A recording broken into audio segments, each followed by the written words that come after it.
Bienvenue sur Gabon 24. Vous le savez, du 29 août au 2 septembre, Libreville, la capitale gabonaise, a accueilli une importante rencontre. Il s'agissait de la SAC 2022, la Semaine africaine du climat. Pendant cette rencontre, d'importantes personnalités ont effectué le déplacement, des organismes internationaux également. Et sur notre plateau, pour débriefer un peu ces 5 jours d'échange, nous avons un invité particulier. Il s'agit de Monsieur Siyad Fayoumi. Vous êtes responsable de la communication francophone ONU Climat. Bienvenue. Merci beaucoup Modeste, merci de m'accueillir ici. Donc avant déjà de savoir comment se sont déroulés ces 5 jours de discussion ici à Libreville, peut-être nous présenter l'organe. ONU Climat, c'est quoi? Vous vous chargez de quoi exactement? Alors ONU Climat, c'est en fait le secrétariat des Nations Unies de lutte contre les changements climatiques. Donc c'est un secrétariat qui a une trentaine d'années, qui vient de se célébrer ses 30 ans en fait. Et nous sommes la convention mère de l'accord de Paris qui a été adopté en 2015. L'accord de Paris, je rappelle, c'est les partis, donc tous les États, il y a 198 partis qui ont ratifié, se sont mis d'accord pour limiter le réchauffement climatique à maximum 2 degrés, mais de préférence 1,5 degré. Et donc, la Convention cadre des Nations Unies sur les changements climatiques, ONU Climat, s'assure d'organiser ces conférences des partis, donc, qui sont connues sous le nom de COP, pour assurer que non seulement l'accord de Paris soit mis en œuvre, mais que les engagements qui ont été pris par les différents partis soient respectés. Donc vous êtes un peu le centre même de la gestion climatique des Nations Unies, ici en Afrique, mais aussi ailleurs en Afrique. Quels sont vos champs d'investigation? Alors on facilite. Nous, on facilite vraiment les partis à pouvoir se préparer et pouvoir arriver préparés à ces conférences que sont les COP. Quand on dit préparer, ça veut dire quoi? C'est-à-dire qu'évidemment, il y a plusieurs thématiques qui sont abordées lorsqu'on parle de la lutte contre les changements climatiques. On parle de mesures d'atténuation, par exemple, lorsqu'on dit qu'on voudrait garantir un réchauffement qui ne dépasse pas 1,5, donc ça c'est des mesures d'atténuation, ou bien des mesures d'adaptation. Les mesures d'adaptation, c'est le changement climatique est déjà là, les conséquences se font déjà ressentir au sein des populations. Donc quelles sont les mesures et les moyens qu'on peut mettre en place pour pouvoir faire en sorte que ces populations puissent s'adapter et ne pas subir des conséquences et rester sans défense, on va dire. Donc il y a ces 2 grands schémas. Bien sûr, il y a d'autres thématiques qui sont la finance, il y a la transparence, donc la manière dont les partis, donc les États, mettent en œuvre. Et ça, il y a un système, si vous voulez, une méthodologie pour s'assurer qu'il y a une transparence aussi dans la mise en œuvre des engagements des partis. Donc, le secrétariat s'occupe d'accompagner et d'organiser tout ça pour qu'on puisse avancer dans le processus international de lutte contre les changements climatiques. Donc lutter contre le changement climatique, c'est également organiser ce type de rencontres. Exemple la SAC, on sait que là on est en 2022, mais avant cette édition, parce que c'est la 3e, avant cette édition, il y a eu 2. C'était quoi? C'était où? Et on parlait de quoi exactement? C'est vrai qu'on parlait du climat, mais à l'intérieur, c'était quoi? Alors, c'est une très bonne question. C'est vrai que c'est la 3e fois qu'on organise une semaine africaine du climat. Ici, c'est la première fois à Libreville, au Gabon. Il faut dire que c'est la première en personne, en présentiel, depuis la pandémie, qui nous a aussi tous obligés à travailler à distance et à limiter ce type d'événement. L'année dernière, elle s'est organisée de manière virtuelle à Kampala, donc elle a été accueillie par le gouvernement ougandais. Et ces semaines régionales, qu'est-ce que c'est? Finalement, c'est la 3e de cette année aussi. On a eu au mois de mars, si je me trompe, une semaine du climat pour la région du Moyen-Orient et d'Afrique du Nord. Le mois dernier, début juillet, on a eu une semaine du climat pour la région d'Amérique latine et des Caraïbes. Et donc la semaine africaine du climat qui arrive aujourd'hui est la 3e de cette série. À quoi elles servent? Finalement, leur pouvoir, leur situation a été renforcée lors de la COP26 à Glasgow, reconnaissant qu'elles peuvent apporter à un niveau régional des solutions et des ambitions, d'améliorer les ambitions pour mieux se préparer lorsqu'on arrive à la COP de chaque année.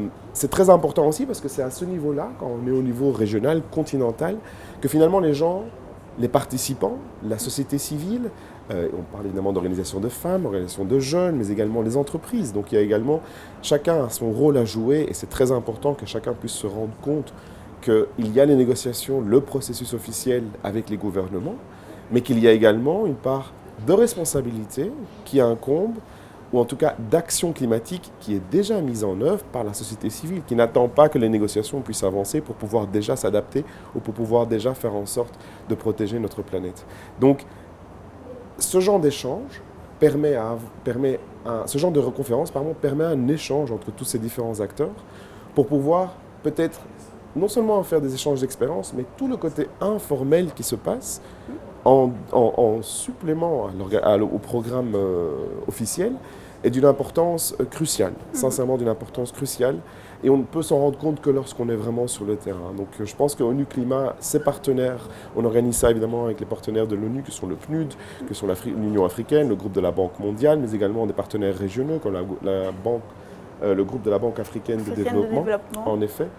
Et ça a été accueilli et présidé par le président du gouvernement gabonais qui a ouvert la cérémonie. Donc pour vous donner l'importance également que la République gabonaise a donnée à cet événement. Vous faites bien d'aborder cet aspect parce que nous on voulait quand même savoir l'édition 2022 qui se déroule à Libreville au Gabon. Est-ce que vous vous êtes basé sur quels critères pour décider que ce soit le Gabon qui organise, qui reçoive cette importante délégation? Pourquoi le Gabon? C'est vrai on sait qu'on est bon élève en termes de préservation de l'environnement, de la lutte contre le changement climatique, mais pourquoi Libreville? C'est une très bonne question aussi. Le Gabon en fait se présente, donc il porte sa candidature, il souhaite organiser, et donc il y a un comité évidemment de révision qui décide, qui peut attribuer ou non la semaine régionale, l'organisation de la semaine régionale. Ça a été le cas pour le Gabon. Vous avez dit aussi, le Gabon, c'est vrai, a été un des premiers pays, sinon le premier pays africain à recevoir un crédit paiement pour sa bonne gestion des forêts. Vous le savez beaucoup mieux que moi, c'est votre pays. Le Gabon a sa superficie à 88%, je pense. C'est de la forêt. C'est-à-dire qu'il a une capacité d'absorption énorme des émissions qui ont été faites, non pas par le Gabon, mais par la communauté, on va dire, qu'elle soit internationale, régionale ou subrégionale. C'est-à-dire que le Gabon est bon élève dans le sentiment, oui, qu'il a une capacité à absorber et à résoudre peut-être, à contribuer, à résoudre les changements climatiques ou la lutte qu'on est en train de faire. Donc 5 jours ici à Libreville au Gabon, on a vu une importante délégation des organismes internationaux dans le domaine de la finance, de la protection de l'environnement. On a même vu des artistes. On parle de 1000 participants, plus de 1000 participants. D'où venaient toutes ces personnes? Alors je vais même vous corriger là-dessus, ça a été plus de 2000 participants. Magnifique. C'est quelque chose qui a été absolument extraordinaire, je vais vous dire sincèrement, d'un point de vue de l'organisation. D'ailleurs, encore une fois, on doit remercier le gouvernement hôte et le pays, le Gabon, parce qu'il a été aussi d'un support, d'un soutien absolument incroyable. Donc bravo pour la logistique et pour l'organisation de cet événement très très important. On a été très surpris, pour être honnête. On savait qu'il y avait une volonté au moment où on a ouvert les inscriptions. Donc on ouvre les inscriptions à peu près 1 ou 2 mois avant, en ligne. Avant même d'ouvrir les inscriptions, on recevait des demandes de participation, d'inscription, de volonté de prendre part à ça. Donc, on sentait qu'il y avait vraiment une envie que quelque chose se passe sur les questions climatiques. Les inscriptions se sont ouvertes, on a dû, pour des raisons logistiques, tout simplement limiter à un certain moment, elles ont été closes. Et finalement, on s'est rendu compte que l'engouement était tel qu'il a fallu quand même réouvrir les inscriptions d'une certaine manière. Et donc le nombre de badges qui a été retiré physiquement, on est à peu près à 2200, 2300. On aura les chiffres exacts cet après-midi, donc on est le dernier jour. On est à plus de 2000 badges retirés, donc participants en présentiel, sans compter toute la participation virtuelle. Toutes les sessions ont été diffusées en ligne et donc ont pu être suivies en ligne aussi. Et il y a eu énormément de participation. Donc encore une fois, de ce point de vue-là, je pense que c'est une réussite. Et en termes de retour, qu'est-ce qui revient généralement de ces personnes qui ont participé à cette rencontre? C'est une bonne question. Les retours, les discussions informelles qui se passent dans ce genre de conférences vous permettent un peu de prendre la température, si je peux me permettre. Et vous voyez que finalement, c'est aussi un environnement, un lieu où les sociétés privées, où la société civile, où les organisations au niveau local, ou peut-être aussi les maires, donc il y a des autorités locales, des autorités régionales, des autorités départementales, prennent part. Les artistes, vous l'avez très bien dit, les jeunes évidemment, donc tous ces gens-là qui ont également une prise en considération du problème et qui sont des acteurs pour combattre les changements climatiques, finalement, c'est ici qu'on se rend compte que chacun a un rôle, que Art for Climate, donc l'art pour le climat, existe. La sensibilisation passe aussi par l'art, évidemment. L'expression artistique peut aussi être une expression qui dénonce ou qui contribue à trouver une solution. Les activités des jeunes sont absolument incroyables, l'engagement des jeunes aussi. Des statistiques montraient qu'en Afrique, on était à une 60% de jeunes étaient conscients des problèmes climatiques, mais plus de 80% voulaient prendre part et trouver une solution, donc voulaient s'impliquer de manière active. Donc c'est des chiffres, ça reste des statistiques, mais ça donne vraiment une tendance et une idée de l'importance de pouvoir continuer à tenir ce genre de conférences, ce qui permet vraiment de pouvoir échanger, apprendre à tous les niveaux. Je crois que tout le monde apprend. Autant les decision makers, comme on dit, donc les leaders politiques, les responsables politiques, les leaders locaux, apprennent des échanges avec les sociétés civiles et avec les autres organisations. Et de même, c'est aussi l'occasion de pouvoir expliquer le processus. C'est aussi pouvoir l'occasion de dire il existe un processus international qui est ce qui lead la lutte contre les changements climatiques. Et il faut comprendre que c'est nécessaire, bien sûr, mais ça n'empêche pas que du contraire, à voir également toutes les actions climatiques qui se font et qui accompagnent tout ce processus-là. Une dernière chose, juste pour vous donner un dernier chiffre, je pense qu'on est à 170, à 170 sessions qui se sont déroulées pendant ces 5 jours, mais l'engouement, la volonté était triple par rapport à ça. Les demandes de sessions et d'événements pendant cette semaine ont été 3 fois ou 2 fois plus importantes que ce qu'on a réellement pu faire, pour vous dire à quel point il y a une vraie demande et une vraie volonté de pouvoir prendre part. Et justement, parlons des sessions où il y avait des ateliers, différentes thématiques, recyclage, environnement, finances. Qui a choisi les thèmes? Comment se sont faits les choix des thèmes abordés? Alors, il y a ce qu'on appelle peut-être un programme officiel, entre guillemets, où ce sont évidemment des travaux, ce sont des sessions de travail, où les ministres ou les délégations ou bien les hauts responsables se réunissent et permettent de faire avancer, ou bien leurs délégués, bien sûr. Dans ce cas-là, on a ce qu'on appelle des tracks, c'est-à-dire on a des volets, donc des chapitres 1 et 2. Ici, le chapitre 1 concernait le fait de limiter le réchauffement climatique à 1,5, donc le travail sur comment est-ce qu'on limite le réchauffement climatique à 1,5. Et le deuxième volet concernait les modalités de résilience qui étaient possibles à mettre en œuvre. Donc ça, c'est vraiment le programme complet. Il y avait également des événements très importants, très importants, j'ai nommé la transparence. Donc il y avait un nouveau cadre de transparence renforcé, c'est-à-dire une nouvelle manière, une nouvelle modalité de pouvoir savoir réellement si ce que les pays font et s'engagent à faire, ils le respectent et comment est-ce qu'ils arrivent à finalement calculer leurs avancées et leurs progrès là-dessus. Une deuxième chose très importante qui est en lien avec ça également, c'est ce qu'on appelle le Global Stock Take. Donc c'est vraiment le bilan mondial, un inventaire qui se fait. Encore une fois, ça a été lancé dans le cadre de l'accord de Paris et on a eu le premier bilan mondial pour pouvoir mettre en place un tracé, une modalité de suivi des progrès, des avancées des différents pays. Et enfin, très important aussi, c'est quelles sont les possibilités de pouvoir encore plus augmenter l'ambition climatique. Donc quelles sont les mesures qu'on peut encore mettre en place pour permettre d'améliorer ce qu'on appelle les contributions nationales au niveau déterminé, les NDC, ça c'est son acronyme en anglais, ou les CDN, l'acronyme en français. Ça c'était le programme officiel, si vous voulez. À côté de ça, il y avait évidemment partie du programme, c'était la participation des jeunes. À quel point, au niveau régional, au niveau gabonais, au niveau africain, est-ce qu'on a l'implication des jeunes? Quel est le rapport qui se fait? Donc ils ont aussi eu leur programme. On a une constituency, donc c'est-à-dire un organe qui aussi organise et accompagne et écoute ce que les jeunes ont à dire. On a des champions de haut climat qui ont été nommés par la présidence sortante britannique et la présidence désignée égyptienne. C'est-à-dire qu'ils ont un représentant qui est M. Mahmoud Mohieldine pour l'Égypte et Nigel Topping pour le Royaume-Uni, qui sont en fait des hauts représentants, on appelle des champions du climat, parce qu'ils permettent de pouvoir amener les sociétés privées, par exemple, le monde du privé, ou les gens qui sont investis d'une manière différente, mais qui ont également leur rôle à jouer. Donc, ils sont un peu les porte-parole, les ambassadeurs aussi de tout ça. On a évidemment la société civile au niveau des femmes, au niveau rural, au niveau local, qui subissent maintenant les conséquences des changements climatiques. Climatique, bien sûr. Et donc, maintenant, peut-être que depuis quelques années, les autres pays qui sont aussi plus développés subissent de la même manière les changements climatiques. Ils voient des conséquences, des catastrophes naturelles telles que des inondations, des vagues de chaleur comme on a eu en Europe cette année aussi. Ce qui fait que ça a beaucoup éveillé, beaucoup sensibilisé.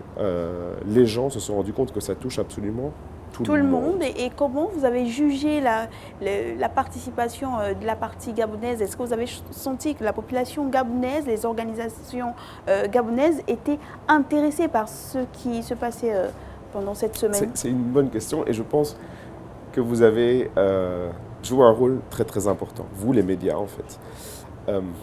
À tous ceux qui sont à Libreville ou tous ceux qui sont passés par Libreville, ils ont pu voir que la ville est remplie de promotion, ou pas de promotion, d'information que cette semaine se tient et que la République gabonaise accueille cet événement important. Donc déjà, je pense que tout le monde sait que ça se passe ici, en tout cas au niveau du Gabon. Et la couverture médiatique, je dois dire, a été absolument incroyable. On a eu un succès. L'intérêt des médias, le rôle que les médias jouent pour couvrir cet événement, et je pense un des meilleurs au niveau du nombre de médias présents sur la conférence. C'est-à-dire qu'il y a un intérêt qui est visible, il y a une sensibilisation qui a été faite et il y a une volonté de pouvoir contribuer de plus en plus forte, je crois. Et puis on a eu différentes allocutions, le président de la COP 27, le président de la République gabonaise, le représentant des Nations Unies, celui de l'Union africaine. On avait quand même l'impression qu'il y avait un aveu. On n'a pas encore suffisamment fait, les différentes décisions prises n'ont pas encore été véritablement appliquées. Est-ce que cette SAC 2022 se dit assez satisfaite du message ou alors des décisions ou de la position prise pour aller à la COP 27? Alors c'est vrai, pour ceux qui ont suivi la cérémonie d'ouverture, donc qui a été cette semaine africaine du climat, a été accueillie par le président de la République gabonaise. Elle a été présidée, elle a été ouverte par le président de la République gabonaise. Et comme vous l'avez très bien mentionné, le représentant exécutif adjoint des secrétaires d'ONU Climat, M. Ovais Sarman, tout comme ses homologues des autres institutions, ont également insisté sur le fait que les engagements qui ont été pris par tous les pays, que les engagements d'un point de vue de financement, que les engagements d'un point de vue de réduire ces émissions à effet de serre en adoptant des mesures d'atténuation, ou ces engagements à pouvoir aussi renforcer les capacités des autres parties, des autres pays partenaires, doivent être respectés. C'est ce qui en ressort de tous les discours qui ont été lieux et c'est ce qui finalement a été un peu le fil rouge de cette semaine africaine du climat. Il y a des négociations, il y a des engagements qui ont été pris, des décisions qui ont été faites. Maintenant, il est temps de les mettre en œuvre et c'est ce qu'on appelle, certains appellent la COP 27 comme la première COP de mise en œuvre. C'est vraiment pas la première parce que les mises en œuvre ont déjà commencé. Mais c'est vrai qu'on voudrait que la COP 27 lance une décennie d'action et d'action climatique. Maintenant que la COP 26, avec le pacte de Glasgow et avec sa clôture en novembre dernier, a permis de finalement se mettre d'accord sur les règles, ce qu'on appelle le rule book, pour pouvoir mettre en œuvre l'accord de Paris, il est temps de passer à une action concrète et à une mise en œuvre. Et c'est ce que la COP 27 se tâchera de faire, on espère tous. Quelles sont les insuffisances qu'on a pu quand même enregistrer? Aucune œuvre humaine n'est parfaite. Donc ces 5 jours d'ateliers, d'échanges et de tout ce que vous voulez a quand même révélé certaines insuffisances. Qu'est-ce qu'on pourrait corriger pour la prochaine semaine africaine peut-être du peut-être climat? La COP, qui sait. Qu'est-ce qu'il y aura à améliorer? Écoutez, là c'est d'un point de vue vraiment, c'est ma vision personnelle si vous voulez. C'est vrai que je trouve que l'accueil a été absolument chaleureux, ça a été absolument incroyable. La volonté de bien faire, la volonté de vouloir organiser ça un maximum était magnifique. Je pense que la seule chose, et c'est juste une réalité logistique, c'est vrai qu'on a reçu tellement de demandes, nous à notre niveau d'ONU Climat, mais la République du Gabon aussi, on a reçu tellement de demandes de participation qu'on s'est dit, zut, c'est vrai qu'il manque tout simplement logistiquement, mais ça arrive partout. Logistiquement, à un moment, on est obligé. Quand vous allez à un concert, c'est sold out, c'est sold out, on peut plus accueillir plus. Et je pense que c'est la seule chose, et c'est pas quelque chose qu'on peut améliorer du jour au lendemain, parce qu'aujourd'hui, on vit dans un monde, je viens de dire, c'est nécessaire d'être en présentiel, parce que ça permet énormément d'opportunités, énormément de relations, énormément de networking informel pour permettre aussi de se mettre à jour et de connaître aussi les avancées. Mais le suivi en ligne a permis à tous ceux qui n'ont malheureusement pas pu venir au Gabon de continuer à suivre et de participer, parce que la participation virtuelle existait également pour certaines sessions. Certaines sessions étaient closes, mais d'autres étaient ouvertes.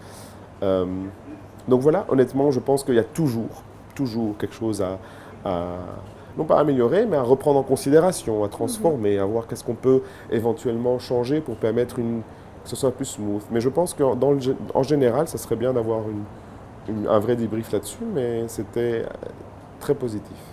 Donc, après cette édition, on s'attend à quoi? Alors, il y a une 4e semaine régionale qui aura lieu, mais qui aura lieu après la COP, pour la région d'Asie-Pacifique.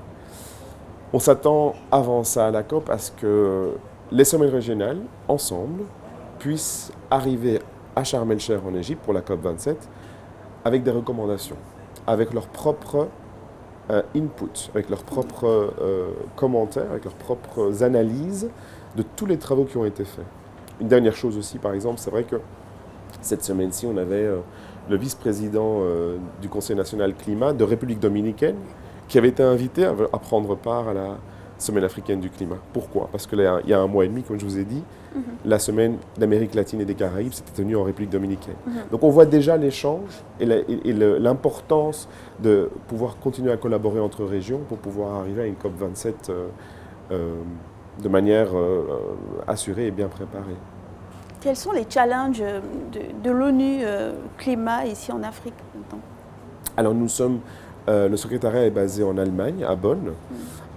Et nous n'avons pas de représentation directe au sein du pays. Nous avons des regional centers, donc des centres régionaux qui sont en fait un consortium avec d'autres organisations. Je pense que au niveau, donc vous savez, donc, au moment des COP, les pays se réunissent sous des groupes, et les groupes sont des groupes continentaux. Donc on a le groupe Afrique, on a le groupe l'Amérique latine, on a le groupe Amérique du Nord, et donc tous ces groupes-là se préparent et s'avancent et préparent avec les experts d'ONU Climat, avec les experts d'autres organisations, comme le PNUD aussi au Gabon, pour pouvoir arriver encore une fois au table de négociation des conférences des Nations Unies sur les changements climatiques. Donc le challenge, je veux dire, c'est pouvoir assurer. Le challenge, c'est peut-être maintenir cette bonne collaboration. Une fois qu'il y a quelque chose qui se passe et qui se passe bien, c'est peut-être continuer à ce que ça se passe bien. C'est aussi quelque part un challenge, mais sinon, je ne vois pas spécialement de grandes difficultés. Peut-être un mot, et là ce sera votre mot de la fin, sur les défis du continent africain pour ce qui est des changements climatiques. On doit miser sur quoi pour qu'effectivement tout ce qu'on prend comme décision ou tout ce qu'on veut poser comme action porte réellement des fruits? Alors ça me rappelle, c'est aussi une très bonne question, ça me rappelle essentiellement bien sûr ce que le secrétaire exécutif adjoint d'ONU Climat disait, et le secrétaire exécutif adjoint par intérim, disait que l'Afrique aussi devait être vue comme porteuse de solutions. Et l'Afrique est porteuse de solutions pour combattre les changements climatiques. Bien sûr, l'Afrique est le pays qui émet le moins d'émissions, donc qui contribue le moins au changement climatique, et qui certainement est un des pays qui subit les conséquences de la manière la plus forte des changements climatiques.